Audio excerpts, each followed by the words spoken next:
वहाँ पे अपनी एप्लीकेशन लगाएं और वो 90 दिन में आपका डिसीजन देंगे। जिससे और काम हो भी रहा है, लोगों को जानकारी कम है, इसीलिए आपको बताना चाहता हूँ। इसमें ऑब्जेक्ट तो ये हो गया। उसके बाद जो है डेफिनेशन चिल्ड्रन की क्या है। चिल्ड्रन में सारे son, daughter, grandson, granddaughter, son in law, daughter in law, और इसमें माइनर इंक्लूड नहीं होते।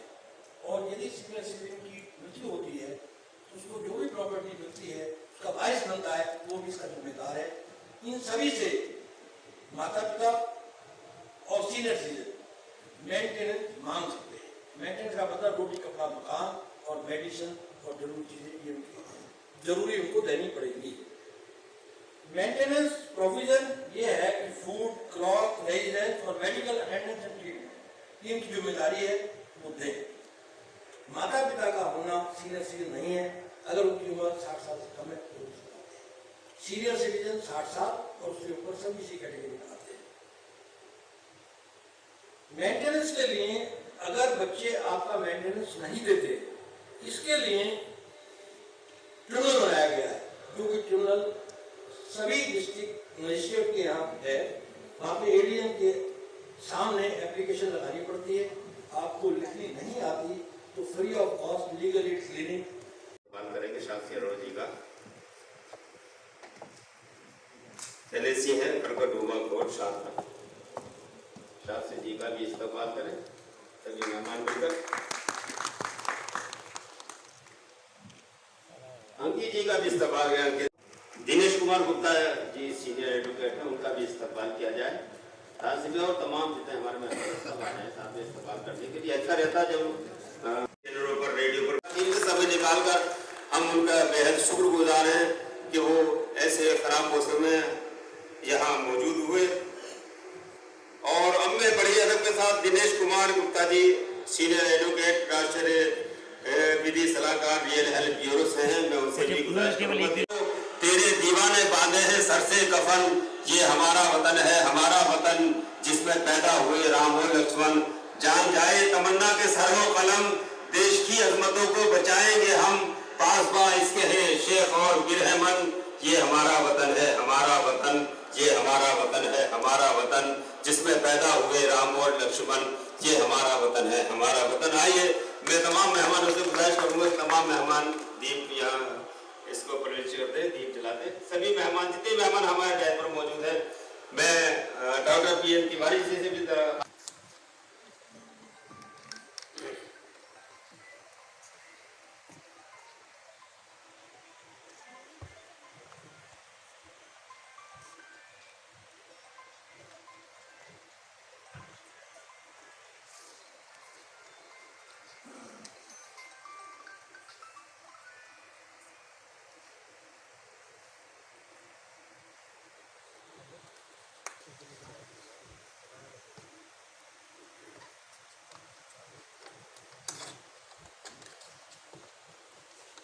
देखें।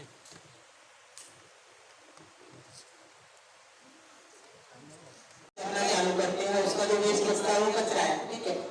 मगर जो एमसीडी इंक्रोचमेंट करवा रही है, इलीगल कंस्ट्रक्शन करा रही है, उससे पॉपुलेशन इतनी बढ़ती जा रही है कि कचरा को क्या करेगा। वहाँ हम भी पड़े हुए इसी दिल्ली में, पहले कूड़े की पूरे दान के अंदर कूड़ा इतना नहीं होता था जितना गाजीपुर है। वहाँ से निकलते जो कि आईसी डिपार्टमेंट होता है। आईसी मतलब information education and communication department, जो कि लोगों को यह अवेयर करता है कि आपके घर से जो वेस्ट निकल रहा है आपको उसको किस तरीके से मैनेज कर सकते हैं, किस तरीके से आपके घर के पास जो कूड़े की गाड़ी आ रही है उस वेस्ट को किस तरीके से उसमें डालना है। क्योंकि अभी तक हम सब लोगों को यही पता है कि हमारे घर से जो कचरा निकलता है हम एक डस्टबिन में या एक पॉलीथीन में हमने उसको डाला, कूड़े की गाड़ी आई या नहीं भी आई तो हमने पास में ही कहीं कोने पे जाके जहाँ कोई नहीं देख रहा होता वहाँ पर वो हम पॉलीबैग डाल के और आगे निकल जाते हैं। ये हमारे सभी लोगों की सोच है। ये हम लोग सोचते ही है कि भाई कूड़े पे कौन समय व्यस्त करेगा अपना, और हमारा समय इतना कीमती है कि हम कूड़े को अपना टाइम नहीं दे सकते। बट मैं आज आपको यही बताना चाहती हूँ कि जो कचरा कितना इम्पोर्टेंट है हमारी लाइफ में। कचरा अगर हम सही से मैनेज करेंगे तो उससे हमें मनी मिलेगी, वेल्थ मिलेगा। अगर हम कचरा सही से मैनेज नहीं करेंगे तो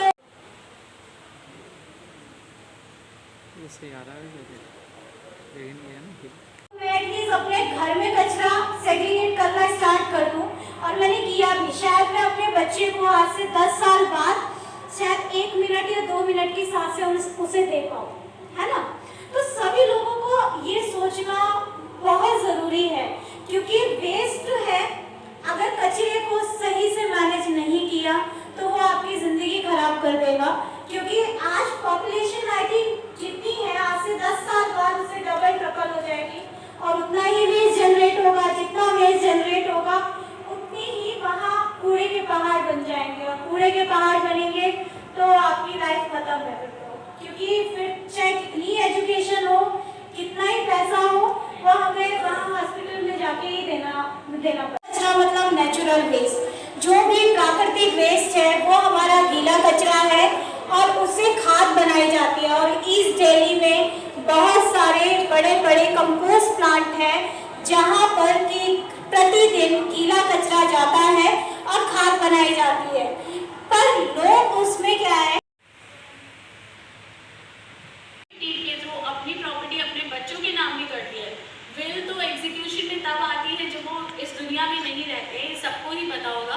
पर हम यूजुअली गिफ्ट डीड के वो लोग यहाँ पे मौजूद हैं और हमारे मंच पर आसीन हमारे मुख्य अतिथि और विशिष्ट अतिथि को हम तहे दिल से बहुत बहुत आभार है कि वो आए हैं हमारे प्रोग्राम में। आज दरअसल जो प्रोग्राम है वो हमारा शाहदरा पूर्वी उत्तर पूर्वी विधिक सेवाएं प्राधिकरण कड़कड़ दिल्ली एवं सहयोग है हमारा रियल हेल्थ ब्यूरो। रोशनी डाली जाएगी आज के कार्यक्रम में। 3 मुख्य बिंदु बनाए गए हैं। पहला बिंदु है हमारा वरिष्ठ नागरिकों के अधिकार, उस पर चर्चा की जाएगी, उस पर बातें होगी कि उनके क्या क्या अधिकार हैं और क्या क्या उनके अधिकार वंचित है लोग, वो भी जागरूक हो जाएंगे। उसके बाद दूसरी कड़ी बनेगी हमारी महिलाओं के अधिकार। महिलाओं के लिए जो अधिकार है उसके बारे में रोशनी डाली जाएगी। उसके बाद तीसरा बिंदु जो है वह है आपका पशु क्रूरता अधिनियम। आप देखते हैं सड़कों में कहीं भी गली कोने में तो एक्सीडेंटल डॉग्स है या गौ है या पशु या कोई भी जीव जंतु, उनके साथ घटना घटित हो जाती है, लेकिन लोग उसे इग्नोर करके आगे बढ़ जाते हैं। लेकिन कानून उनके लिए भी है, तो उसमें भी चर्चा की जाएगी आज। तो इसमें मेन मोटो हमारा यही है कि कानून के बारे में हमें जागरूक होना चाहिए। तो इसी के साथ मैं सबका फिर दोबारा तहे दिल से आभार व्यक्त करता हूँ कि भाई आप लोग उपस्थित हुए हैं इस प्रोग्राम में। और आज के जो कार्यक्रम है उसको रोशनी डाली जाएगी। आज के जो संचालक है हमारे दानिश अय्यूबी साहब है, वो देख ही रहे होंगे, ये शायर भी है। इनके द्वारा पदाधिकारी या कोई भी हम द्वारा जो भी कुछ पूछना चाह रहा है वो पूछ भी सकता है और अपने विचार रख भी सकता है स्टेज पर रख के, वो भी आएगा। तो आगे कड़ी बढ़ाते हुए संचालक साहब आपको बताएंगे और धन्यवाद। साथ दबा सकते हैं तो पोते पोतियों का अधिकार उसके अंदर खत्म हो जाता है। तो वो एक सिनेरियो हमें हर एक केस का उस अकॉर्डिंगली देखना पड़ता है। तो आपका कहने का मतलब है कि जमीन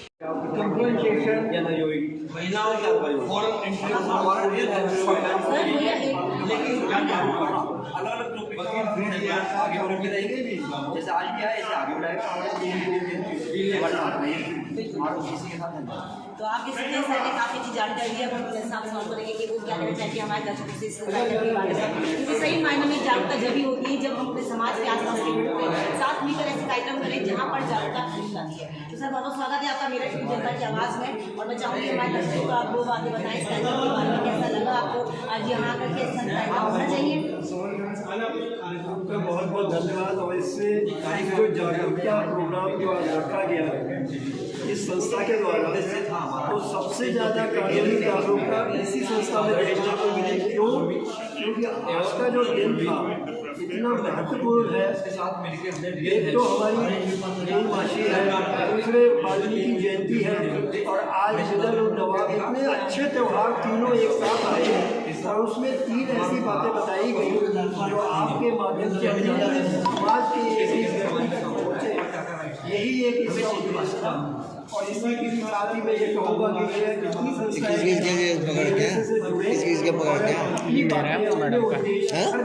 वो मैडम का है, वो मैडम का है। मेरा नाम नरमा है, मेरे जनता के आवाज़ के माध्यम से उनकी लिखी अगर लिखी में आप तो हमारे लिए हमारे चैनल के लिए क्या देखिए जितनी अच्छी तरह से आप लोगों ने कवर किया इस प्रोग्राम को, तो मैं चाहूँगा आप उतनी ही उत्सुकता से, उतनी जागरूकता से तमाम उन भाई बहनों तक इन बातों को पहुँचाएँ ताकि उनके समाज में कुछ जागरूकता एक विषयों के बीच जैसे आए थे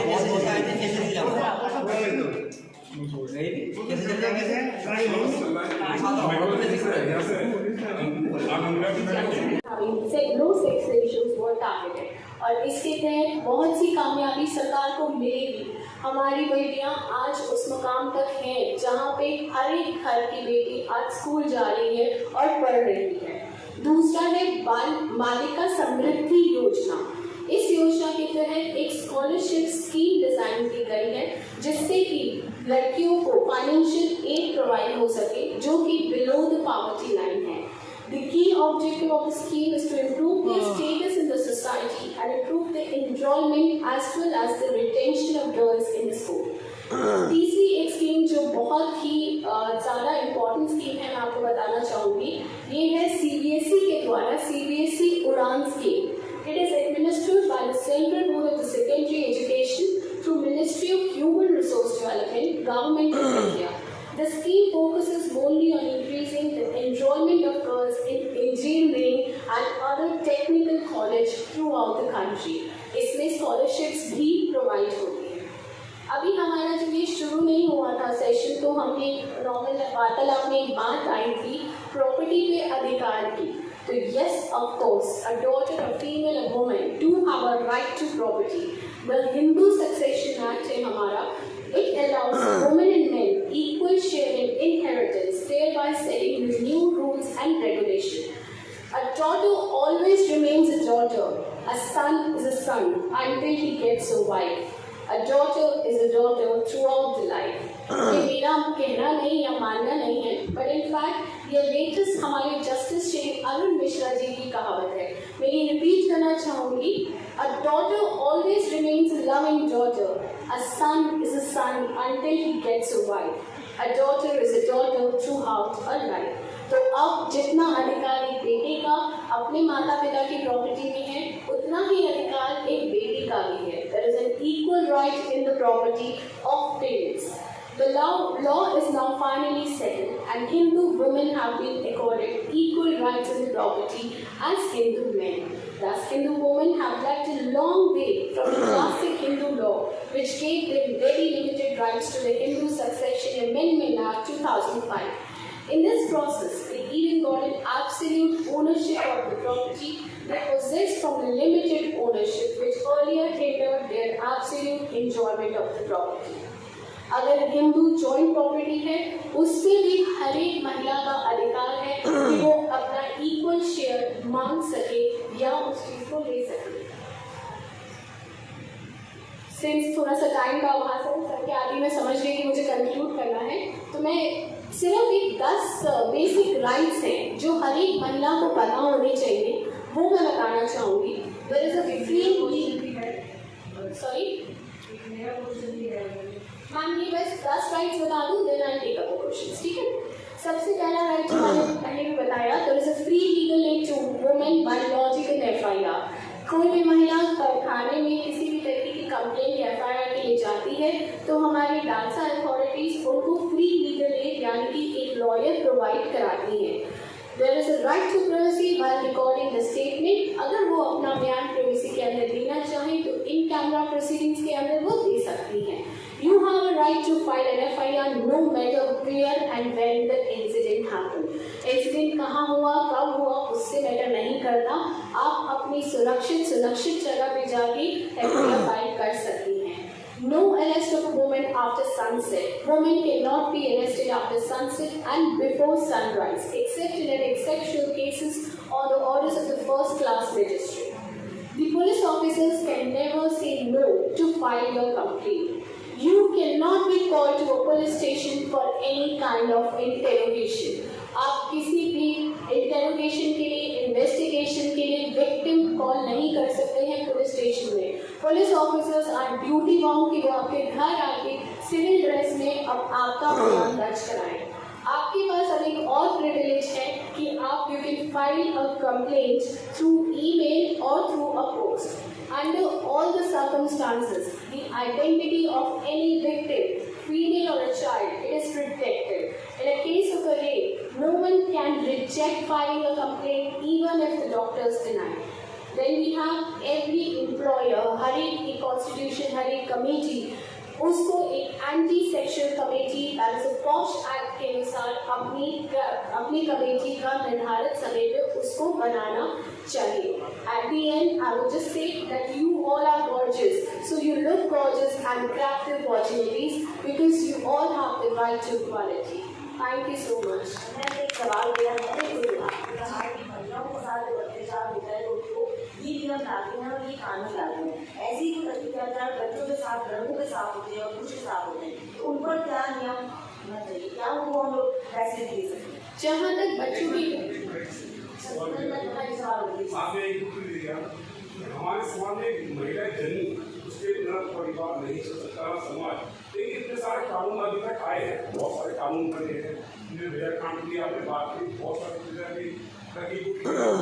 महिलाओं लड़कियों को लेकिन बताओ क्यों हमारे समाज में बताओ क्यों महिलाओं का कम नहीं हो रहा है, क्यों नहीं हो रहा है? महिलाओं के साथ 70 साल की आजादी का हम महोत्सव मना रहे हैं, उसके बावजूद महिला का सेफ नहीं है, तो ये बहुत दुर्भाग्य वाली बात है। इसमें मैं एक ही चीज कहना चाहूँगी, वो हम सबका खुद का मेंटल सेटअप है। भाई अभी कोई भी क्वेश्चन ना करे किसी भी तरह के, ठीक है? आराम से बैठे, क्वेश्चन करना है, बाद में होंगे लोग क्वेश्चन करने। आप जिस प्रोजेक्ट पे अभी इस टाइम बातचीत चल रही है वो चलने दें, फिर क्या ध्यान। Okay, I will just answer this question कि ये हमारा खुद का माइंड सेटअप है। हमने एक नॉर्मल तरीके से कानून बना दिया मास्क पहनने का, लेकिन जब तक उस पर 500 रुपये जुर्माना नहीं था, किसी ने मास्क पहनना अनिवार्य नहीं समझा। किसी ने ये नहीं समझा कि कोविड हमें भी हो सकता है या हमसे 10 लोगों का और भी हो सकता है। तो उसी तरीके से वो हमारा खुद का माइंड सेट है कि लॉज बन गए, कानून बहुत सारे बन गए, सरकार ने स्कीम्स निकाल दी, लेकिन उनका प्रयोग, उनका इस्तेमाल हम कैसे कर सकते हैं? अभी हमने स्टार्टिंग में गीला कूड़ा, सूखा कूड़ा, उसकी बात करी। सबको इसके बारे में जानकारी है, लेकिन जागरूक सब है, लेकिन उसकी जिम्मेदारी कितने लेते हैं वो हमें नहीं पता। शायद हम भी अपने घरों में ये चीज़ अभी तक अमल में नहीं ला पाएंगे। तो उसी तरीके से इस ऑल इन द माइंडसेट, जितना हम अपना दिमाग खुद स्थिर रख करके इन चीज़ों को करेंगे, तभी इन कानूनों का इस्तेमाल भी अच्छे तरीके से हो पाएगा। Thank you so much.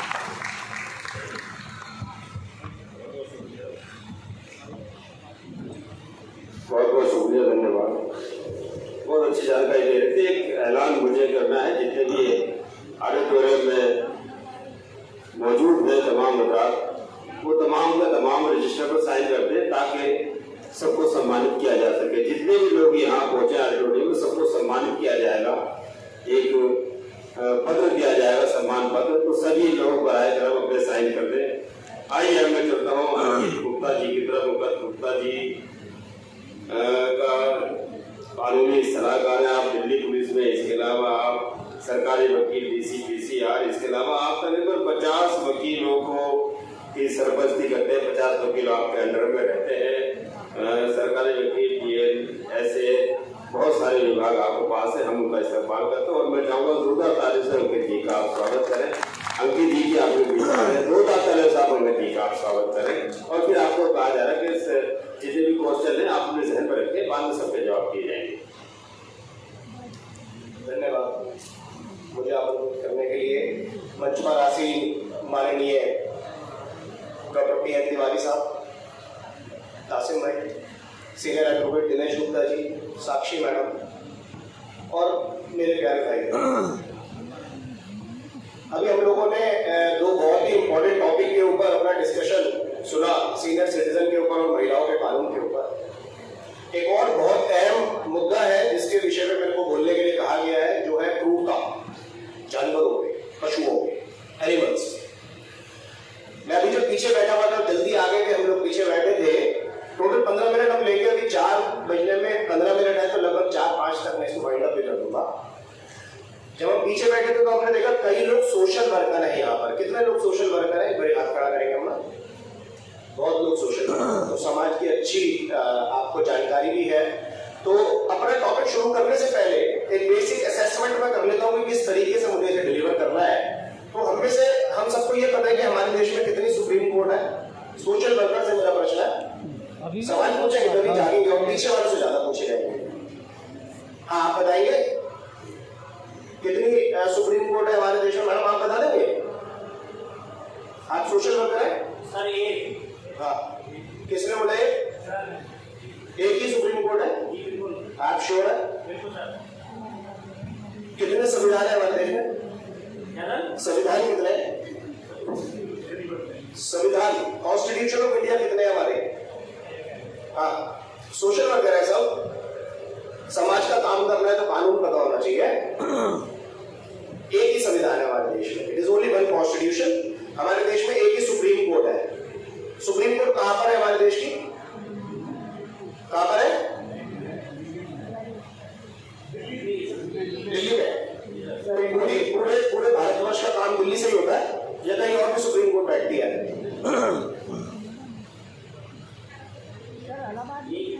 हाँ जी, इलाहाबाद में भी है सुप्रीम कोर्ट, ठीक है। और कहां पर है? दिल्ली की बात है। हाँ जी, कोर्ट तो एक ही है, ठीक है। तो इसको शॉर्ट करते हैं। हमारे देश में एक ही सुप्रीम कोर्ट है जो दिल्ली में काम करती है, इसके सिवा वो कहीं भी नहीं बैठती है।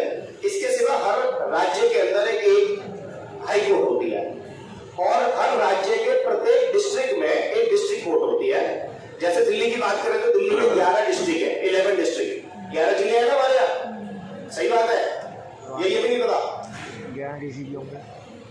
देखिए, बेसिक नॉलेज रखनी पड़ेगी। हम लोग रियल हेल्प ब्यूरो में जुड़े हुए हैं। रियल हेल्प ब्यूरो का क्या उद्देश्य, क्या ध्येय है? सच्ची सहायता केंद्र। हमें जब नॉलेज होगी तभी हम नॉलेज दे पाएंगे, ठीक है। खाली शील्ड मेडल तंगों से हमारा काम नहीं चलना, हमें समाज का रियल काम करना है। रियल हेल्प का मतलब है रियल नॉलेज। तो दिल्ली में 11 जिले हैं और कितने डिस्ट्रिक्ट कोर्ट है दिल्ली में? क्या 11 डिस्ट्रिक्ट कोर्ट है दिल्ली में? हाँ जी, 11 जिलों में कितने डिस्ट्रिक्ट कोर्ट है दिल्ली में? 11 जिले हैं। जैसे मैंने बताया, एक जिले में एक कोर्ट होनी चाहिए। तो ऐसा क्यों है कि खाली 8 ही कोर्ट है?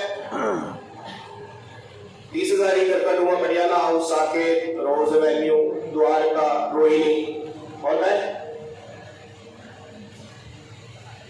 दिल्ली में रहते हैं सब लोग। तो दिल्ली से बाहर से तो एक मैडम मिली थी मेरे को, बिहार से आई है, बहुत अच्छा लगा मुझे मिलके।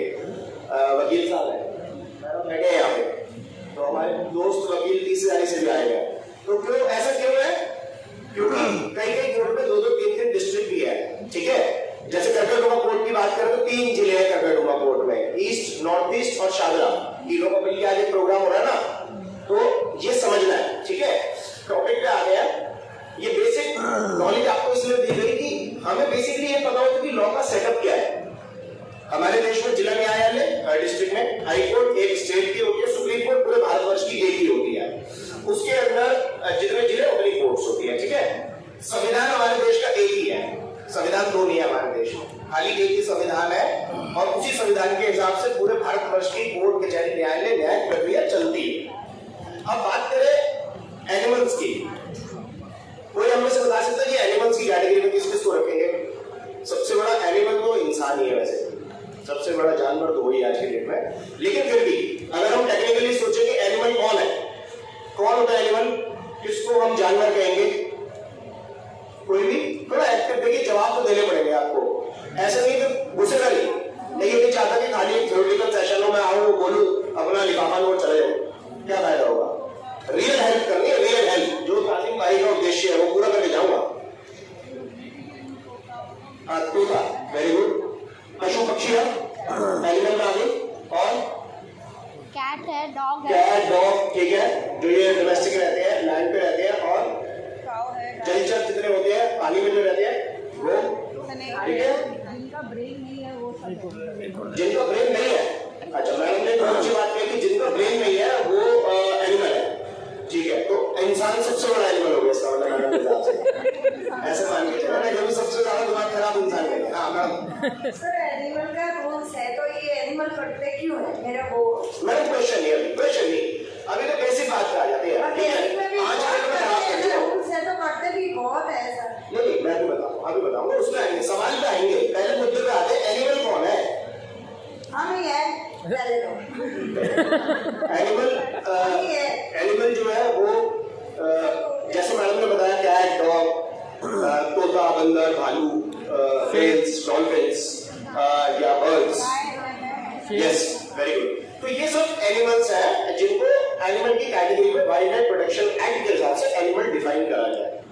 अब क्या हुआ, क्योंकि कोई भी कानून जो है वो एक समाज की नीड के ऊपर आता है, चाहे वो महिला का कानून हो, चाहे वो सीनियर सिटीजन का कानून हो, चाहे वो जानवरों का कानून हो। तो क्या हुआ कि जब हम लोगों ने समाज में ये फील करा कि बहुत सारी क्रुएल्टी जो है जानवरों के साथ हो रही है, तो अब इसको रोकना पड़ेगा, क्योंकि धीरे धीरे समाज के अंदर जैसे मैडम ने बताया कि जानवर काटे जा रहे हैं, गली के बाहर गाय कटी पड़ी है, भैंसें कट रही हैं, कबूतर मर रहे हैं, तो अब इसको रोकने के लिए 1960 में एक कानून बनाया गया जिसको कहा गया prevention to cruelties to animal act. मतलब कि पशु पक्षी जानवरों को क्रूरता से नहीं आप बिहेव कर सकते, तो उसके लिए एक कानून बना दिया गया, ठीक है? तो वो मेन कानून है जिस कानून के हिसाब से आज भी आप बांधे रहते हैं कि आप किसी भी एनिमल के साथ कोई भी प्रकार की क्रुएल्टी नहीं कर सकते।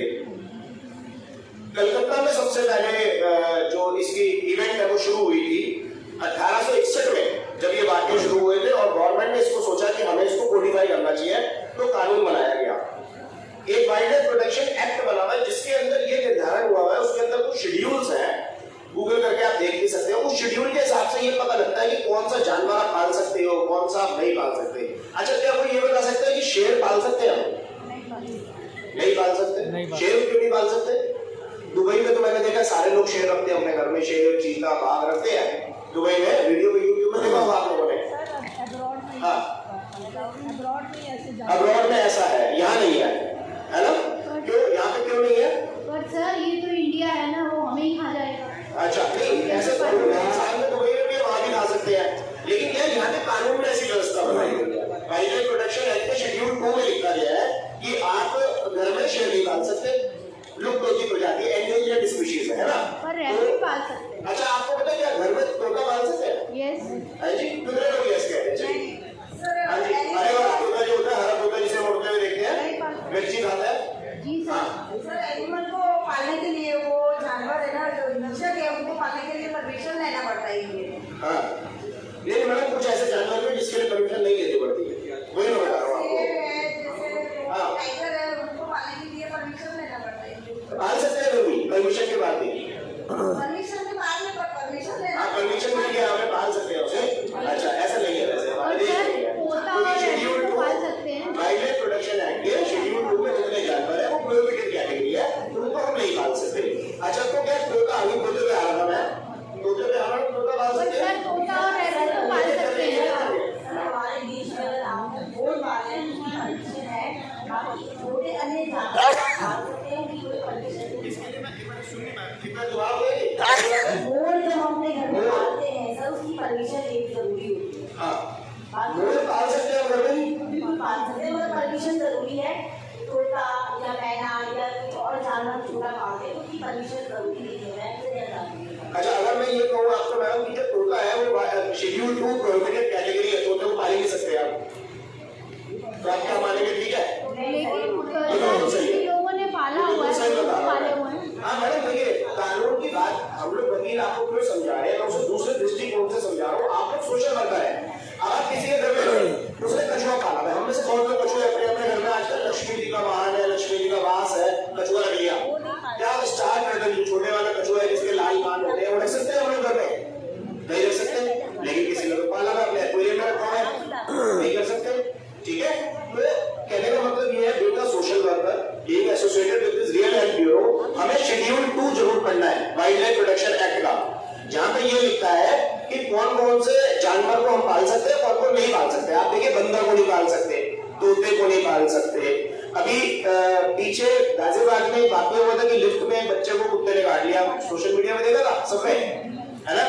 उसके बाद से कई सरकारों ने कुछ कुत्तों की प्रजाति में बैन लगाया है, उनको आप पाल ले सकते। जैसे इंडियन आर्मी ने 5 कुत्तों को बैन किया है, रॉटवीलर उनमें से एक है, पिटबुल है, इन सबको बंद कर दिया कि अब इनको आप नहीं रख सकते अपनी आर्मी के अंदर, ठीक है।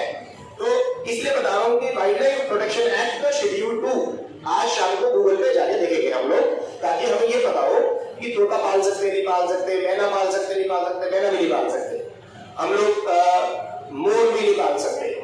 मोर के पंख खाली अलाउड है शेड्यूल 1 में, उनकी खरीद और बिक्री। जो तोते हैं उनके अंदर जो लवबर्ड है, छोटी वाली चिड़िया आपने देखी होंगी जामा मस्जिद पे या अपने विंडो ब्रिज पे बिकती है, वो आप पाल सकते हैं, ठीक है। तो वो सब कानून में लिखा हुआ है।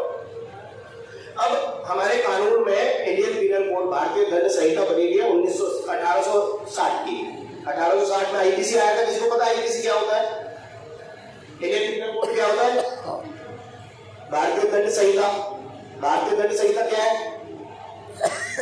बड़े इंटेलिजेंट सोशल वर्कर है ना आपके दासन सर, जिसका क्रिमिनल ऑफेंसेस डिफाइन है हमारे देश में।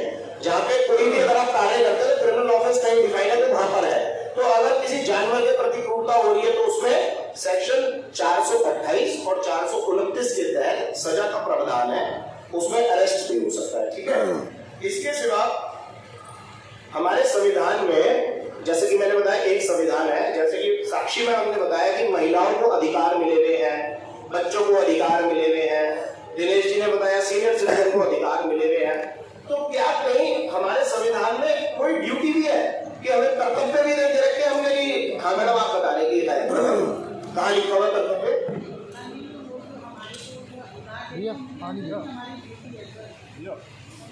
नहीं, संविधान में एक स्पेशल जगह पे हमारे अधिकार है। मैं वो स्टेट लीगल एडवाइजर मैडम से पूछूंगा। मैडम बड़ी एक्टिव है, मैडम ने बहुत अच्छा समझाया महिलाओं के बारे में। तो मैडम कॉन्स्टिट्यूशन में जो हमारी कॉन्स्टिट्यूशनल ड्यूटीज है कहीं पे वो डिफाइन है? Fundamental duties, yes ma'am. और कोई किसी को पता हो तो हमारे, अच्छा हमारे संविधान में धाराएं होती है या नहीं होती? धाराएं होती है, होती। अब बिहार से हमारी मैडम आई है, वो बताती है संविधान में धाराएं होती है, धाराएं होती है। हाँ जी, कौन बोला? Very good. संविधान में एक भी धारा नहीं है, संविधान में अनुच्छेद होते हैं, आर्टिकल्स। सॉरी, जब नॉलेज रहता है तो सॉरी होता है, वो ठीक है, ठीक है। मेरा ऑब्जेक्टिव क्या है कि अगेन मैं उसी बात पे आ रहा हूँ कि हमारा ऑब्जेक्टिव क्या है। यहाँ पे कोई ग्रिलिंग सेशन नहीं है या मैं कोई बहुत बड़ा प्रवक्ता नहीं हूँ, खाली इतना है कि हम समाज के वो अंग है जो लोग हमारी तरफ देखते हैं, लोग हमें सोशल वर्कर समझते हैं। अब हमें बेसिक नॉलेज होनी चाहिए जो रियल हेल्थ ब्यूरो का उद्देश्य है, ठीक है। संविधान के अनुच्छेद 51A में आर्टिकल 51A, वहां पर हमारी ड्यूटीज लिखी गई हैं, हमारे कर्तव्य क्या है। आप लोगों को क्या पता है कि अगर वार छिड़ जाए, जैसे अभी यूक्रेन और चाइना का वार हो रहा था, तो क्या हमारी सरकार हमारे हाथ में बंदूक देके हमें कह सकते हैं कि वॉर फ्रंट में जाओ? हाँ या ना? मैं एक सिविलियन हूं, मैं एक वकील हूं, मैंने कभी बंदूक नहीं चलाई, कुछ नहीं करा। क्या वॉर की स्थिति में मेरे को कह सकते हैं कि तुम जाओ वहां पे और बंदूक लेके सामने लड़ो? यस या no? Answer is yes. Yes क्यों यस? कहां लिखा है यस? यस तो हमने बोल दिया, कहां लिखा है सर? कहां लिखा बताओ, कैसे यस? नहीं, ऐसे नहीं। फिर यस का जवाब कैसे आया? Fundamental duties. आर्टिकल 51A के अंदर जो 8 ड्यूटीज लिखी है उसके अंदर ये लिखा है कि अगर स्टेट चाहे तो आपको कभी भी देश हित में, राष्ट्र हित में वार फ्रंट में भेज सकती है। दूसरा, उसमें जो इंपॉर्टेंट है, लास्ट 5 मिनट है, 4-5 मिनट खत्म कर दूंगा, ठीक है ना। लास्ट जो 51A के अंदर एक ड्यूटी लिखी गई है कि आपको अपना वाइल्ड लाइफ प्रोटेक्ट करना है, जीव जंतु के साथ कंपैशन रखना है। तो आप समझिए हमारे देश में कोई भी कानून आता है ना, वो संविधान से आता है, it comes from the constitution. तो कॉन्स्टिट्यूशन के आर्टिकल 51A(G) में, 51A के G में लिखा हुआ है कि आपको जितने जीव जंतु हैं उनके साथ कंपैशनेट रहना पड़ेगा, जानवरों के साथ कंपैशनेट रहना पड़ेगा। वहां से ये वाइल्ड लाइफ प्रोटेक्शन एक्ट आता है। समझ गए? समझ आ रहा है? नहीं रिसेंट में आपने देखा होगा कि वो एक हाथी के मुंह में एक तरबूज में पटाखे भर के उसको खिला दिया गया और वो फट गया और वो नदी में बहुत टाइम तक खड़ी रही और कोई प्रोटेक्शन यूनिट नहीं आई और वो मर गई अल्टीमेटली। हथनी जो थी वो बच्चा भी था, शी वाज प्रेग्नेंट, आई थी वो बच्चे के साथ। तो ऐसे बहुत सारे इंसिडेंट आप लोगों ने देखा। अभी पीछे सोशल मीडिया पे कुछ लड़कियां पिल्ले को, कुत्ते के जो बच्चे को वो अपने पैर से रोक रही थी, दबा रही थी। कई आपने देखा कि अपनी गाड़ी के अंदर गाय चोरी करने के लिए भर के ले जाते हैं, ऐसी वीडियोस। तो ऐसे में हम लोग 428, 429 आईपीसी की कंप्लेंट दर्ज करा सकते हैं। ये कंप्लेंट कहाँ दर्ज करानी होगी? लोकल पुलिस के पास करा सकते हैं, स्पेशल एनिमल वेलफेयर बोर्ड के अंदर करा सकते हैं, संजय गांधी एनिमल जो हमारा बना हुआ है रानी गार्डन के पास, वहां पे आप करा सकते हैं। सबसे सिंपल है 100 नंबर पर कॉल कर दीजिए। अगर ऐसे कुछ हो रहा तो दिल्ली पुलिस अपने आप उसको टेक केयर करेगी, ठीक है। तो ज्यादातर इसमें पनिशमेंट का प्रावधान है 3 साल तक की पनिशमेंट, 25,000 रुपए तक का जुर्माना, ऐसे प्रोविजंस कानून में दे रखे हैं। वो सब आप गूगल करोगे तो सब मिल जाएगा। इनिशियली ये समझना है हमें कि कौन कौन से जानवर पाल सकते हैं, कौन कौन सा नहीं पाल सकते, ठीक है। 90% हमारे देश की आबादी को ये नहीं पता कि हम किसको पाल सकते हैं, किसको नहीं पाल सकते। अगर हमें ये पता लग जाएगा तो हमें समझ आ जाएगा कि गाय को पाल सकते हैं, नहीं पाल सकते। आपको पता है गाय को भी रजिस्टर करके पाल सकते हैं, वैसे नहीं पाल सकते, ये भी कानून के अंदर है। आपको पता है कि जितने देश के अंदर डॉग्स हैं, म्युनिसिपल कॉर्पोरेशन की ड्यूटी है कि हर एक डॉग को टैग करना और उसका रजिस्टर करना, ये उनकी ड्यूटी है। अच्छा, अगर कोई हमारा कुत्ता काट ले तो क्या मुआवजा मिलेगा? नहीं मिलेगा। कैसे मिलेगा? जी जी जी, मैं ममता चौधरी जी से रिक्वेस्ट करूंगा कि वो एक बार स्टेज पे अपना स्थान संभाले। ममता चौधरी जी, राष्ट्रीय डायरेक्टर रियल हेल्थ ब्यूरो, ताली भी हो जाए इनके लिए कि आप हमारे बीच में हैं। बहुत बहुत धन्यवाद।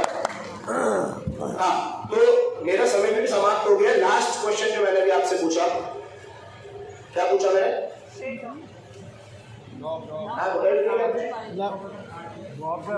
अगर एक सपोज मेरे पास एक केस आया, निगमबोध घाट के ऊपर ना बहुत सारे मुर्गे फूके जाते हैं ना वहां पे, तो वहां पे कुत्तों ने क्या करा, गैंग बना रखे हैं, 20-25 कुत्ते हैं, वो वहां से लाशों में पीस उठा के ले जाते हैं। अगर जैसे छोड़ा है आप जब मुखाग्नि करके आप बाल क्रिया कर देते हैं, उसके बाद आप आ जाते हैं, वो लाश चलती रहती है।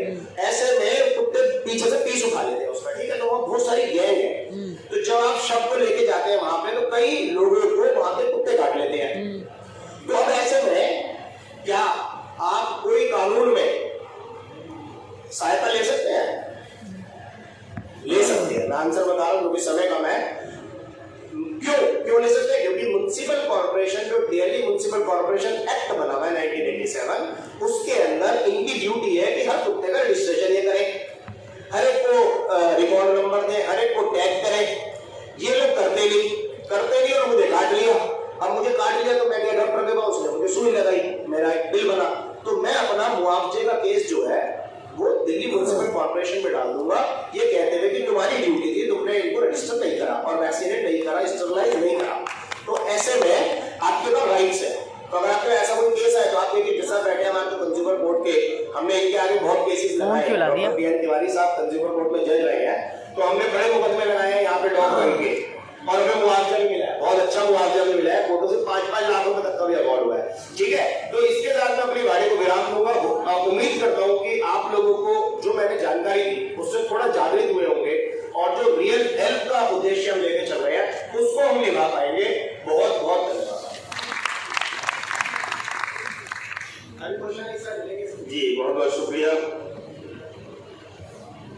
आइए, मैं चीफ गेस्ट साहब को बुलाने से पहले हिना परवीन एडवोकेट साहिबा को जाना है, उनकी फ्लाइट है 5 बजे, तो इसलिए वो बड़ी माजरत के साथ, बड़ी माफी के साथ ये कह रही है कि मुझे अगर जल्दी ना होती, उनकी फ्लाइट होती तो वो नहीं जाती। प्रोग्राम बहुत खूबसूरत चल रहा है, उन्हें सम्मानित भी हमें करना है, तो मैं गुजारिश करूँगा तासीम साहब से और चीफ गेस्ट साहब से कि उन्हें सम्मानित करके उन्हें रुखसत करें। आइए हिना जी, जोरदार तालियां हिना जी के लिए। हिना जी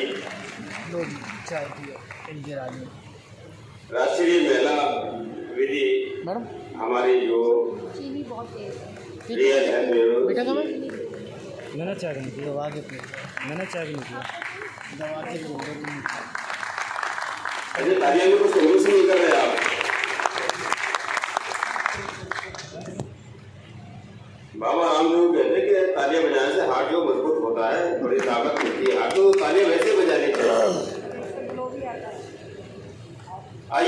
बड़ी ही अदब के साथ हमारे इस खूबसूरत प्रोग्राम के चीफ गेस्ट हमारे बीच मौजूद हैं पीएन तिवारी जी, जिनके हम धन्यवाद करते हैं कि वो अपना बहुत कीमती समय निकालकर हमारे बीच आए। मैं बड़ी अदब के साथ उनसे गुजारिश करूंगा कि वो माइक पर आने अपने विचारों से अवगत कराएं। जोरदार तालियों से पीएन तिवारी जी का आप स्वागत करें। मैं दो शेर जरूर उनके लिए कहूंगा। पीएन तिवारी जी के लिए दो शेर है कि नाम पीएन तिवारी है सम्मान का, नाम पीएन तिवारी है सम्मान का, सौदा करते नहीं धर्म ईमान का, एक ही रंग है खून का देख लो, चाहे हिंदू का चाहे मुसलमान का।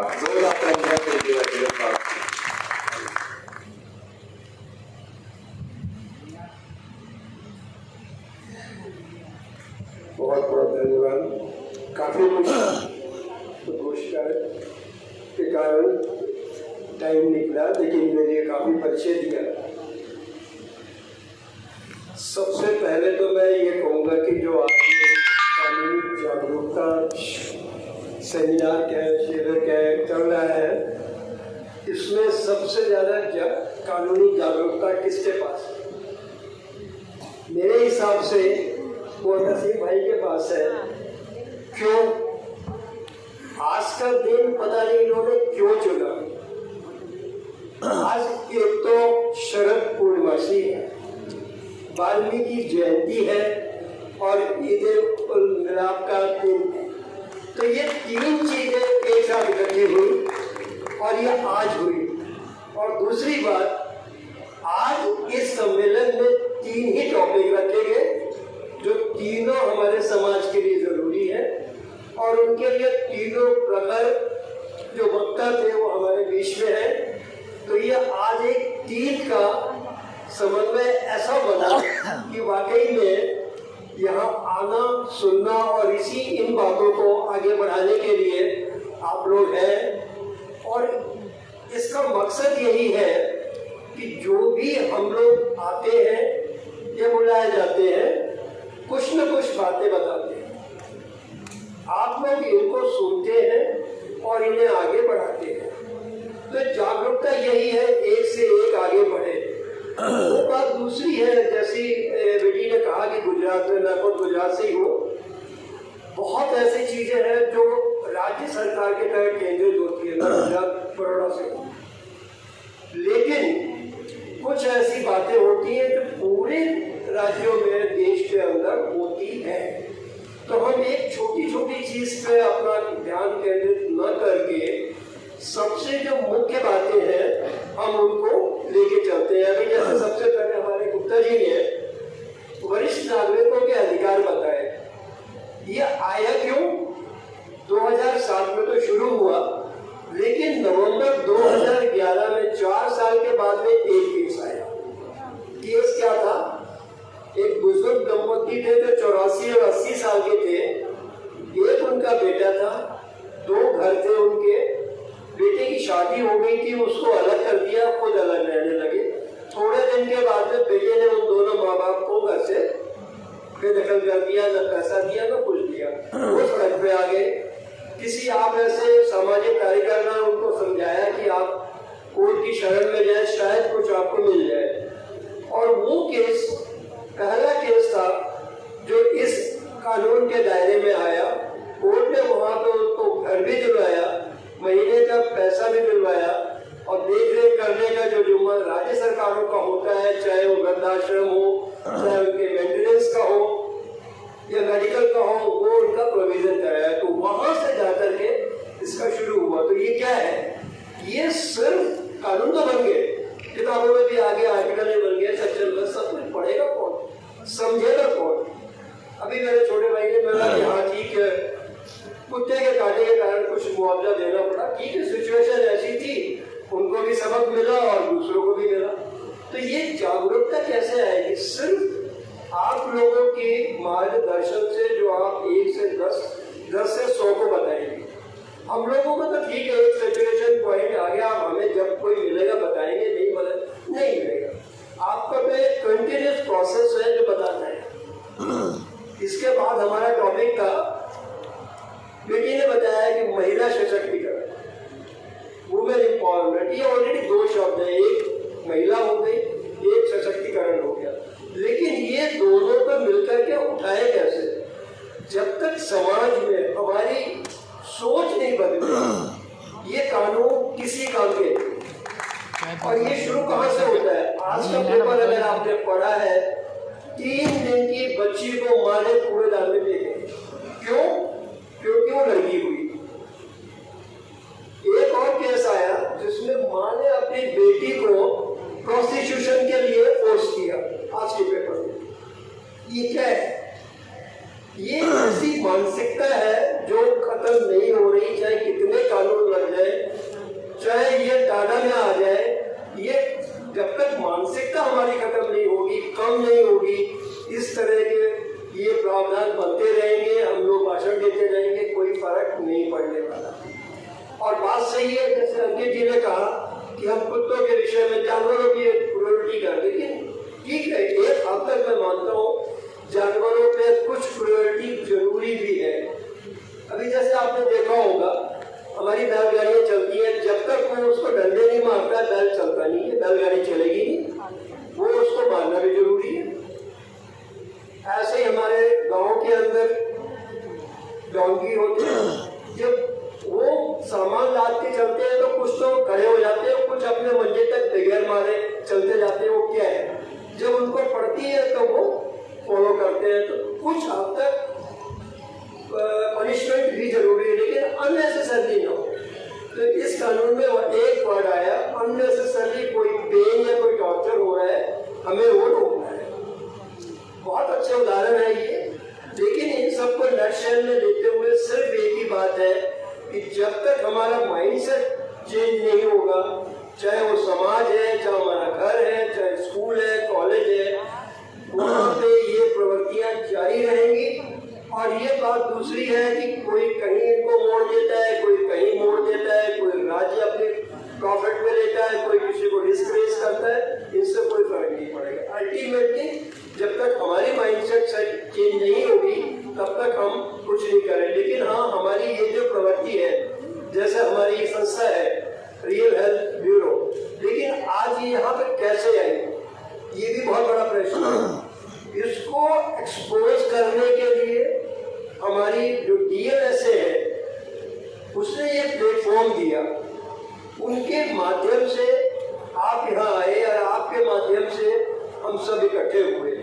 तो हर कार्य के लिए एक प्लेटफॉर्म जरूरी है। सोशल वर्कर्स है, एक प्लेटफॉर्म चाहिए जहाँ से आप अपनी बात आगे बढ़ाएं। ऐसी संस्थाएं जो सिर्फ सोशल वर्कर के ही उसके संरक्षण में बनती है, और वो जब अपना कार्य अच्छी तरह से कैसे कर सकती है, तो उनको भी एक अच्छा प्लेटफॉर्म चाहिए। तो आज तो खैर एक तरह से मैं ऐसे बैठक मानूंगा कि मौसम बहुत खराब है, बहुत लोग आने थे, नहीं आ पाए। जितने आए वो दाल में नमक के बराबर है, लेकिन ये नमक में उतनी दाल अच्छी बन जाती है, वही वाला हाल है। हम लोग इतने सफिशिएंट है, लेकिन ये कार्यक्रम चलते रहेंगे। और मैं ये चाहूंगा जितने आप लोग हैं, आपके पास जो भी जिस संस्था से जुड़े हैं, आप उन संस्थाओं को प्रेरित करें कि DLSA के माध्यम से अपने ही कार्यक्रम को, अपने जो एम ऑब्जेक्ट्स है, उनको आगे बढ़ाएं। आपको प्लेटफॉर्म मिल रहा है, आपको खर्चा भी मिल रहा है, आपको नाश्ता भी मिल रहा है। दिल्ली से कम ये चीज है, हमारे गुजरात में ये चीज इतनी एक्टिवनेस में नहीं है, क्योंकि ज्यादा वो जरूरत भी नहीं। और वहाँ सिर्फ DLSA का काम होता है, मीडिएशन में केस रेफर हो गया, वकील साहब आप जाके मीडिएट करो, बस, इससे ज्यादा कुछ नहीं होता है। क्या ऐसी एक्टिविटी किसी डिस्ट्रिक्ट में होती है? नहीं होती। आप कौन सा डिस्ट्रिक्ट है? आपने बोला मैं गुजरात से हूँ, आप गांधीनगर से हैं, मैं बड़ौदा की बात कर रहा हूँ, राजकोट की बात कर रहा हूँ, सूरत की बात कर रहा हूँ, अहमदाबाद की, वलसाड़, कहीं भी चले जाओ। जो DLSA की एक्टिविटी दिल्ली में है, और वो आज से नहीं है कि आज सरकार नहीं आई तो मैं सारी एक्टिविटी हो गई, कुछ नहीं है। ये सब चली आ रही है 10 साल से, और डिपेंड करता है कि उनके जो पदाधिकारी आते हैं उन्हें कितना इंटरेस्ट है सोशल एक्टिविटीज में कार्य करने के लिए। उनके लिए जुडिशियल ऑफिसर्स अपॉइंट होते हैं। लेकिन फिर वही बात आती है कि हमारे 10 सोशल वर्कर हैं, 2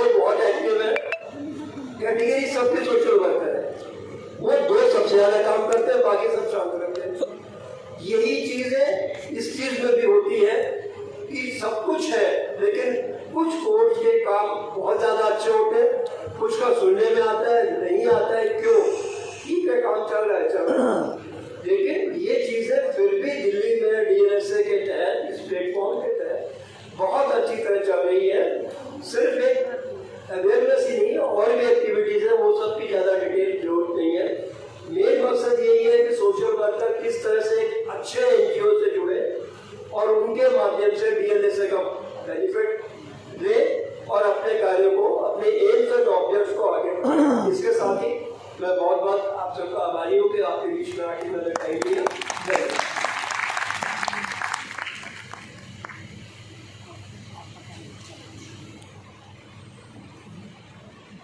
बहुत बहुत शुक्रिया। वक्त हमारे पास कम है, इसलिए कि हमारे पास 4 बजे तक का ये और बुक है, हमें आधा घंटा और मिला है और हमें तमाम लोगों को सम्मानित भी करना है। तो मैं चाहता हूँ सबसे पहले तासिम भाई जो ये ब्यूरो के चेयरमैन हैं, वो हमारे जो मेहमान हैं, ख़ास मेहमान, उन्हें सम्मानित करेंगे। तमाम मेहमान मिलकर सबसे पहले मैं भाई साहब को सम्मानित करेंगे। उनका जो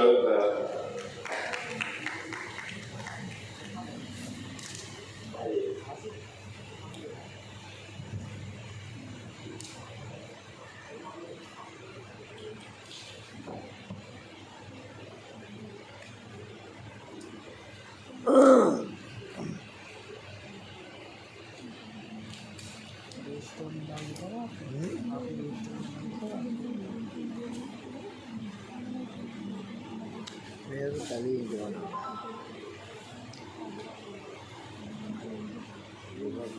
आइए सामने आ जाए, सामने आकर हमारी तरह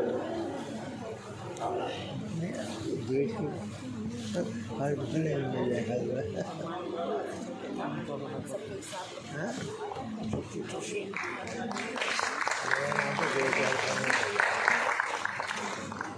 थोड़ा बड़ा कर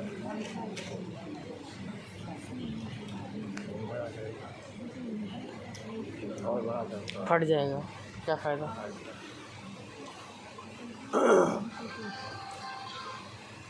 जितना आगे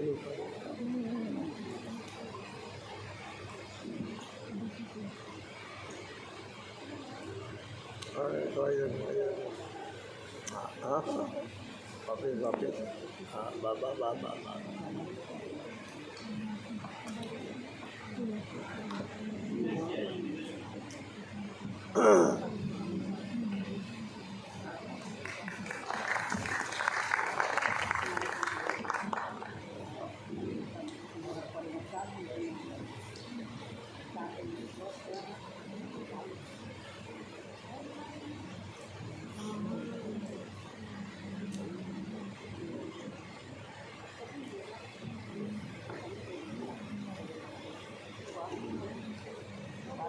ये सेवा साक्षी अरोड़ा जी, साक्षी अरोड़ा जी।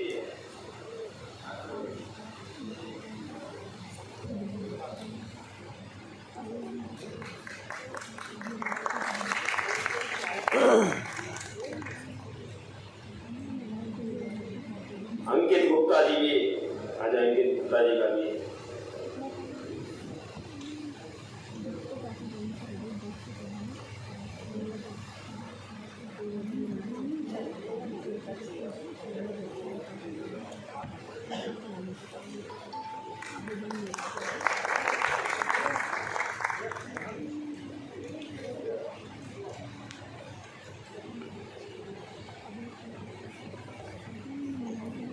आइए मैं सामने जितने भी हॉल में बैठे हुए मैं उनसे गुजारिश करूंगा, जो लोग पत्रकार हैं और रियल ब्यूरो से जुड़े हुए नहीं, वो सभी लोग आ जाएं स्टेज पर, वो सबको सम्मानित किया जाएगा।